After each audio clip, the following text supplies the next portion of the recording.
musiibo aad u ballaaran weeyaan, musiibo laga xumaado weeyaan.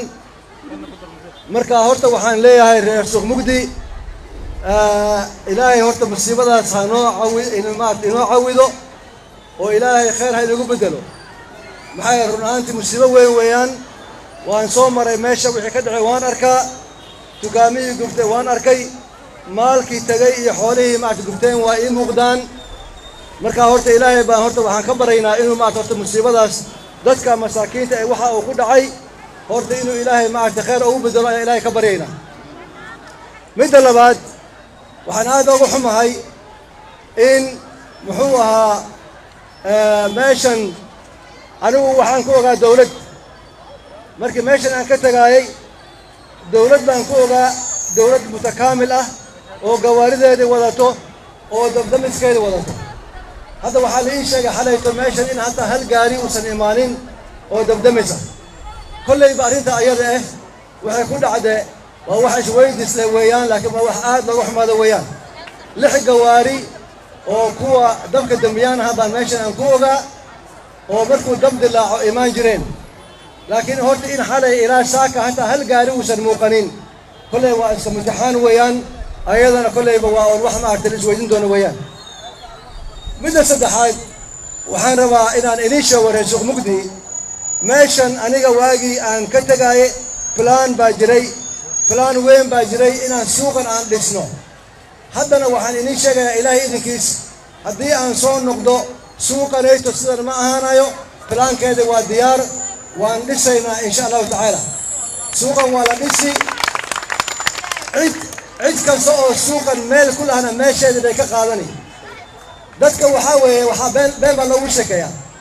ummado waxaa jira been ku shaqeeya oo fitno wadaan, kuwa ummadda ilaahay ka qabto. waxay dhahaan suuqan haddii la dhiso oo la habeeyo oo la hagaajiyo dadkii ku sii jira waa laga kaxayni oo meeshooda waa la qaadan oo booskooda waa la qaadan. waxaan idiin sheegayaa hadalka asaga run ma aha. anigu plaankii aan watay oo inaan meeshan aan ku dhisa aan rabay wuxuu ahaa plan oo ah cid kasta oo hadda maanta suuqan meel ku leh meesheedii way u noqoni. suuqan plaankan ka hayno ama aan u hayno waxaa weeye plan ballaaran weeyaan oo aad u ballaaran oo ummaddan oo dhanba qaadaya. ma aha wax yar ma aha. suuqa dhulkiisa wuu weyn yahay, regaas oo dhan buu qaadi karaa. waxaan ugu talagalnay plaanka asaga in lagu dhex dhiso masaajid ay dumarka ku tukadaan, isbitaal oo ku dhex yaalo oo dumarka iyo meesha wixii ka dhaca lagu daaweeya, dabdamis in halkan lagu dhex dhiso. ma aha in dabdamiska meel kale ka socdaan. halkanaa loogu talagalay inuu ku dhex yaalo meel dabka lagu dameeyo oo gawaarida ay ku dhex jiraan.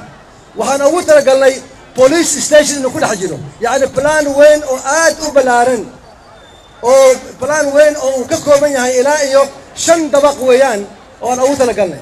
markaan bilaab rabnay oo aan ku talagalay inaan bilaawno ayaa wax dadka loogu sheekeeyey muxuu ahaa haddii meeshan la dhiso dadkii hore waxaas waxba kama jiro. hadduu ilaahay meeshan nagu soo celiyo waxaan rabaa inaan idiin sheego nin kasta oo meeshan ku leh meel asal ahaan u lahaa ama ku jiro waa la qori, warqadahooda waa la qaadi, nin kasta booskiis baa lagu celini. intaa ka horena meel baan sii habaynaynaa oo dadka ay sii galaan. suuqa waa la dhisi, waa la habayni. sida ilaahay aan niyadda ku haynana meel waxay noqon doontaa nuucda Gaarisa u noqoto oo aad looga faa'iido oo magaalada bilicdeeda soo bixiso oo dadkana ay si fiican ugu nooladaan. ma aha suuq markasta gubanayo. waxaan ka xumahay hadda maamooyinka ay ii sheegeen hadda dabka waxay leeyihiin doorasho kasta waana la gubaa. anigu kolley ma garanayo qofka muslimka ah ee ku tashanayo inuu ummad intaas dhan oo u bareero, qofka islaamnimo sheeganaya oo intaa u bareerayo inuu dad qutilyoonkoodii ka guba oo suuqoodii uu ka guba oo xoolahoodii uu dab geliya. hadda kaas wuxuu yahay ma garanayo. ma shaydaan la soo diray miya? wuxuu yahay ma garanayo, laakiin taa ilaahay baan ku daanaynaa. calaa kulli xaal waxaan idiin sheegayaa dadkan Suuq Mugdi ku noolow hadda dhibkan gaaray horta waxaan rabi lahaa intii wax ka gubtay bal horta isoo qora dawladdana waan ola tegaynaa. annagana wax alla wixii la qaban kara waa la qaban. horta isoo qora, waa isgaranaysiin ninkii dukaan ka gubtay ama xoolihiisi ka gubteen bal isoo qora horta aan fiirino sidii wax loo qaban karo taas inta umaan dhihi lahaa muxuu ahaa waan ka tacsiyeynayaa waxaa meesha ka dhacay waa ka xunnahay